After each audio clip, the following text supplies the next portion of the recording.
इतने में फ्रेंड की वाइफ जो प्रेग्नेंट है वो आ जाती है और आज उसका बर्थडे है जिसे डेमन का फ्रेंड भूल गया था। तो वो गुस्सा होकर चले जाती है कि आज इतना इंपॉर्टेंट दिन भी याद नहीं है बताओ। फिर उसे मनाने के लिए ये दोनों गुलदस्ता खरीदने जाते हैं, लेकिन जाने से पहले डेमन आखिरी कोशिश कर लेना चाहता है और अलेक्जेंड्रा से बात करके जाता है दोस्तों। लेकिन अलेक्जेंड्रा उसके मुंह पे कह देती है, मैं अपने बॉस का सोच कर चुप हूं, वरना तुम्हें कब का गाली गलौच देकर यहाँ से भगा चुकी होती।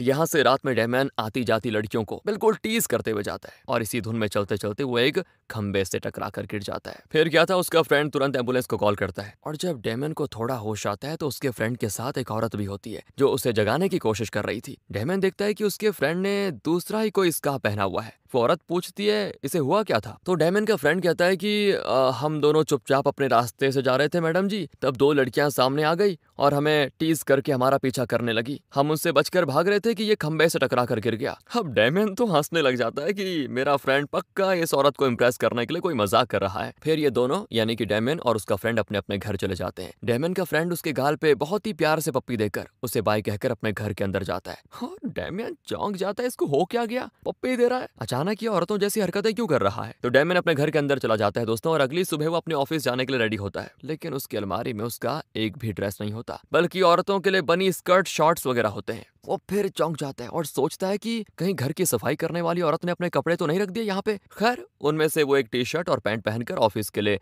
साइकिल में निकलता है। पैंट के पीछे हॉट लिखा होता है दोस्तों। तो रास्ते में एक औरत उसको छेड़ती भी है और डैमियन की हालत खराब। पहले तो उसको मजा आता है कि चलो लड़की छेड़ रही है, क्योंकि आज तक वो लड़कियों को छेड़ता था, लेकिन अब क्योंकि एक औरत उसको छेड़ रही है तो सोचता है शायद मेरे लुक्स को देखकर इंप्रेस हो गई है, इसलिए वो फ्लर्ट करने की कोशिश कर रही है मेरे से। सोच सोच कर वो ऑफिस पहुंच जाता है। वहां रिसेप्शनिस्ट एक औरत की तरह बिहेव करता है जबकि वो लड़का है। वो डेमियन से कहता है कि तुमने ऊपर कोई स्कार्फ या कोई स्टॉल क्यों नहीं पहना, सब कुछ दिख रहा है, थोड़ी तो शर्म करो तुम। डेमियन कहता है मैं शर्म क्यों करूं बे, औरत हूं क्या मैं, कहकर वो ऑफिस के अंदर घुसता है। और तो और दोस्तों वहां आदमियों ने औरतों के लिए बने शॉर्ट्स पहन के रखे हुए हैं और औरतों के हाई हील शूज पहनकर मटक मटक के चल रहे हैं। जहां ज्यादातर मर्द काम करते थे औरतें भी कम थी, वहीं आज एक दो मर्द ही हैं, बाकी सारी औरतें हैं। और वो कॉलीग दोस्तों जिसने डेमियन की ऐप डेमो में पूछा था कि तुम्हारे ऐप में तुमने औरतों को कमजोर और चीप और मर्दों को थोड़ा स्ट्रांग दिखाने की कोशिश क्यों की है बताओ, तो अचानक अब वो बॉस की सीट पर बैठी हुई है। हाँ वही कॉलीग दोस्तों, और जो डेमन का बॉस था वो ऑफिस बॉय की तरह इन्हें कॉफी वगैरह सर्व किए जा रहा है और बड़ी कोमलता से पेश आता है। डेमन पूछता है क्या बात है बॉस, सब मिलकर मेरे साथ कोई प्रैंक कर रहे हो क्या, आप बॉस होकर ये क्या कर रहे हो यहाँ पे। तो उसके जाने के बाद बॉस डेमन को एक ऐप डेवलपमेंट प्रोजेक्ट देती है